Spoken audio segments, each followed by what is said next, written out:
Pemerintah telah menetapkan COVID-19 sebagai jenis penyakit dengan faktor risiko yang menimbulkan kedaruratan kesehatan masyarakat. Dan oleh karenanya, pemerintah menetapkan status kedaruratan kesehatan masyarakat. The government has determined COVID-19 as a type of disease and risk factor that cause public health emergencies. And therefore, the government determines the status of public health emergencies. Untuk mengatasi dampak wabah tersebut, saya telah memutuskan dalam rapat kabinet bahwa opsi yang kita pilih adalah pembatasan sosial berskala besar atau PSBB. To overcome the impact of the outbreak, I decided in a cabinet meeting that the option we chose was a large-scale limitation or PSBB. Sesuai undang-undang, PSBB ini ditetapkan oleh Menteri Kesehatan yang berkoordinasi dengan Kepala Gugus Tugas COVID-19 dan Kepala Daerah. Dasar hukumnya adalah Undang-Undang Nomor 6 Tahun 2018 tentang kekarantinaan kesehatan. In accordance with the law, this article implemented by the Minister of Health in coordination with the head of the COVID-19 task force and the head of the region. The legal basis is Law Number 6 of 2018 concerning health quarantine. Pemerintah juga sudah menerbitkan peraturan pemerintah PP tentang pembatasan sosial berskala besar dan Kepres penetapan kedaruratan kesehatan masyarakat untuk melaksanakan amanat undang-undang tersebut. Dengan terbitnya PP ini semuanya jelas. The government has also issued government regulation, PP on large-scale social restrictions and presidential decrees on the determination of public health emergencies to carry out the mandate of the law. With the issuances of this PP, everything is clear. Para kepala daerah saya minta tidak membuat kebijakan sendiri-sendiri yang tidak terkoordinasi. Semua kebijakan di daerah harus sesuai dengan peraturan, berada dalam koridor undang-undang dan PP serta Kepres tersebut.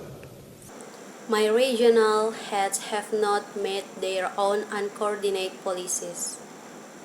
All policies in the region must comply with regulation in the corridor of the law and the PP and the presidential decree. Polri juga dapat mengambil langkah-langkah penegakan hukum yang terukur dan sesuai undang-undang agar PSBB dapat berlaku secara efektif dan mencapai tujuan mencegah meluasnya wabah. The Indonesian National Police can also take measurable and law enforcement steps so that the PSBB can be effective and achieve the goal of preventing the spread of the epidemic. Bapak, Ibu, dan saudara-saudara sekalian yang saya hormati, kita harus belajar dari pengalaman dari negara lain. Tetapi kita tidak bisa menirunya begitu saja.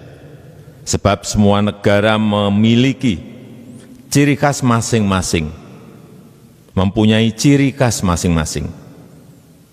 Baik itu luas wilayah, jumlah penduduk, kedisiplinan, kondisi geografis, karakter dan budaya, perekonomian masyarakatnya, kemampuan fiskalnya, dan lain-lain. Oleh karena itu, kita tidak boleh gegabah dalam merumuskan strategi. Ladies and gentlemen, we have to learn from experience from other countries, but we cannot just imitate it, because all countries have their respective characteristics. be it area, population, discipline, geographical condition, character and culture, the economic of the people, their physical ability, and others. Therefore, we must not be careless in formulating a strategy. Semuanya harus dihitung, semuanya harus dikalkulasi dengan cermat.